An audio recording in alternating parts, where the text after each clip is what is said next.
好，大家好，我係蔡師傅。今集咧就會試下咧熱風槍咧去挑個外皮出嚟。我哋首先咧將一件配件有多嘅地方咧切咗佢先。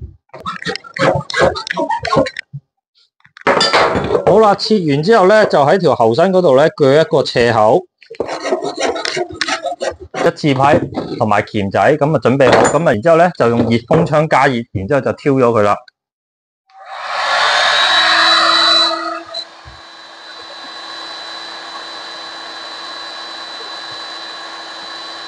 一路燒就一路轉啦，但係都唔好話對正一個位咁樣，會燒到佢成件嘢。熱風槍淨係對住一個位嘅話咧，其實佢都係會好黃啊、燒燶咁樣嘅。